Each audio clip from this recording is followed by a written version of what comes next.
और ज्ञान तुलसीदास जी महाराज ने रामचरितमानस की रचना 80 वर्ष की आयु में करी है। कितने साल के थे? जम के तो बोलो, बढ़ती चल जाए। बचपन में तो व्यक्ति आसक्तियों को छोड़कर चलता है, पर जैसे जैसे अवस्था बढ़ती है, बचपन गया, जवानी आई, जवानी में और थोड़ी आसक्ति बढ़ी, जवानी से अधेड़ी में आया, अधेड़ी में और आसक्ति बढ़ी, और जैसे जैसे बुढ़ापा आता है ना, व्यक्ति की वैसे वैसे आसक्ति और बढ़ जाती है। परिवार का मोह। ये बूढ़ी बूढ़ी माताएं यहां पर बैठी हुई हैं, अगर बुजुर्ग माताओं से पूछा जाए एक बार कि तुम सबसे ज्यादा सुखी कब थी, तो बूढ़ी माताएं एक ही बात कहती हैं, महाराज बच्चे छोटे थे, कुछ भी खिला दो, कैसे भी पटक दो, कुछ भी पिना दो, सबसे ज्यादा सुखी थी। तो अब तो तुम्हारी बहुएं आ गई। अरे महाराज बस पूछो ही मत, जब से जगदम्बा होन आई है तब से घर को कंकाल कर, सुकून चल गया, शांति चल गई, सुख गया हमारा। पहले तो युवान अवस्था थी तो कभी भी दौड़कर मायके चली जाती थी, और तुम देखो एक बहू और एक सास, दोनों में सबसे ज्यादा मायके कौन जाती है? बहू। सास अपनी बेटी रह जाती है। वो सोचे भी तो घर नहीं छूटता ना, परिवार नहीं छूटता, आसक्ति नहीं छूटती, क्योंकि आसक्ति बढ़ रही है। जैसे जैसे बुढ़ापा बढ़ता है वैसे वैसे आसक्तियां बढ़ती चली जाती हैं, काम, लोभ, विषय, वासना, तृष्णा, और सबसे ज्यादा अगर कुछ बढ़ती है तो तृष्णा बढ़ती है। मेरा घर, मेरा परिवार, मेरा कुटुंब, मेरा कबीला, और कई कई बार तो सास हम चिल्ला करके देती है, वो तो मैं जिंदा हूं इसलिए घर चल रहा है, जिस दिन मैं मर गई आटे दाल का भाव मालूम पड़ जाएगा। तो जो डोकली ऐसा बोले तो उससे तो आधे घंटे मर जा, तो आधे घंटे मरो। कई कई माताएं कह रही थी, कई पुरुष लोग कह रहे थे, कई लोग कह रहे थे, वो तो मैं हूं इसलिए घर चल रहा है, वो तो मैं हूं इसलिए ऐसा चल रहा है, वो तो मैं हूं इसलिए कर रहा हूं। तो आधे घंटे मर के देख ले, तू है तो चलेगा कि नहीं चलेगा, और नहीं है तो चलेगा कि नहीं चलेगा। अरे बोलो तो सही है कि गलत है? वो तो तुम हो तो भी चल रहा है, और नहीं होगे तो भी चलेगा। बस अंतर इतना है, कभी घी घना तो कभी मुट्ठी चना, इससे ज्यादा कुछ नहीं होने वाला। फालतू की बात छोड़ दो। एक सेठ जी हमेशा कहते थे, मैं मर जाऊंगा तो मेरे पीछे मेरी पत्नी मर जाएगी, मुझे इतना चाहती है। मैं मर गया तो मेरे पीछे पूरा परिवार मर जाएगा, मेरा बेटा मर जाएगा, मेरी बहू मर जाएगी, मेरा पोता मर जाएगा, इतना मुझे चाहते हैं। एक संत निकल कर जा रहे थे, हरि शरणम करते भगवत भजन करते करते संत गए। संत ने कहा क्या बात है सेठ जी? सेठ जी बोले मेरा परिवार मुझे बहुत प्रिय है, मेरा बेटा, मेरी पत्नी, मेरा परिवार मुझे अति प्रिय है। तो इतने में संत तो संत होते हैं, और संत बड़े विचित्र। उन्होंने कहा सेठ जी आप कह रहे हो कि अगर आप मर जाओगे तो पूरा परिवार मर जाएगा, तो एक बार मुझे देखना है ये सब। सेठ जी एक काम करो ना, आधे घंटे मर जाओ। सेठ जी बोले कैसी बात करते हो गुरुजी, कोई आधे घंटे के लिए मरता है क्या? सेठ जी बोले ऐसा आधे घंटे के लिए कोई मरता है? इतने में संत बोले एक काम करो सेठ जी, तुम तो बस मर जाओ, ऐसे पानी पीते पीते लुढ़क जाओ, मैं डॉक्टर से कहलवा दूंगा तुम मर गए। बस मुझे तुम्हारी पत्नी और बच्चों को देखना है कि तुम्हें तुम्हारे पीछे मरते कि नहीं मरते, बस इतना देखना, तुम तो मर।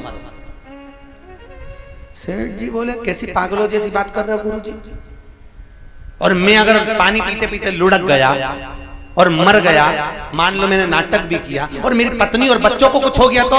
संत बोले ये मेरी गारंटी, तुम तो लुढ़को, तुम तो लुढ़को। अगर गुरुजी मेरे बच्चों और पत्नी को कुछ हो गया तो? गुरुजी बोले मेरी गारंटी, तू तो लुढ़क, जल्दी लुढ़क, ले पानी पी, जल्दी लुढ़क। और कुछ हो गया, अरे मैं बैठा हूं ना, तू तो लुढ़क। और सेठ जी ने पानी पिया और चक्कर खा के नीचे गिर गए। संत ने फोन लगाकर डॉक्टर साहब को बुलाया, डॉक्टर साहब आए, 2000 रुपए पकड़ाए, डॉक्टर साहब से कहा के मर गया तो बोल। और डॉक्टर साहब ने कह दिया सेठ जी तुम मर गए। ने पत्नी धाड़ धाड़ के रोई रे, ऐसी ऐसी डिजाइन में रोई, पूछो मत।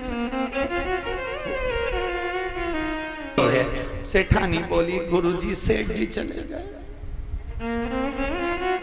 मुझे बताकर भी नहीं गए, बताओ गुरुजी सेठ जी चले गए। गुरुजी बोले मत रो सेठानी, मेरे पास एक ऐसी बूटी रखी है, तू खाएगी, तू मर जाएगी, सेठ जी जिंदा हो जाएंगे। इतने में सेठानी रोती रोती बोली उनकी तो उम्र हो गई थी,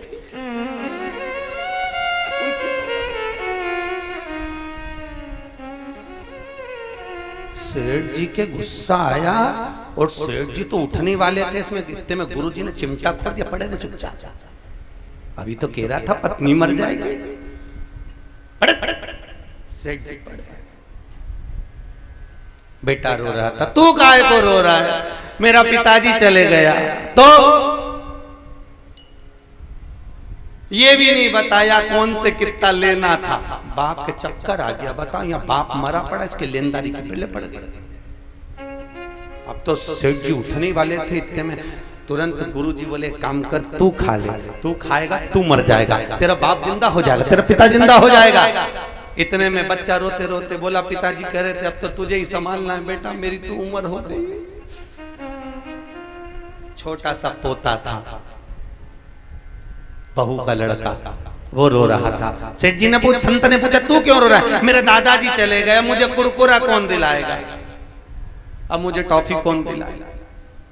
तो एक काम कर, ये बूटी तू खा ले, तू खाएगा तू मर जाएगा, तेरा दादा जिंदा हो जाएगा। इतने में पोता रोते रोते बोला, गुरुजी तुम्हारे कोई आगे नहीं, तुम्हारे कोई पीछे नहीं, तुम नहीं खा लो। सब मिलके गुरुजी को वो बूटी खिला रहा है, पर घर का एक नहीं खा रहा। ये वाह वाह, यहाँ मतलब की दुनिया में किसी का कोई नहीं। ये जितने नजर आ रहे हैं तुमको अपने, ये सब धन के मीत, संपदा के मीत, सत्ता के मीत, बाकी के समय पर कौन जाएगा तुम्हारे साथ?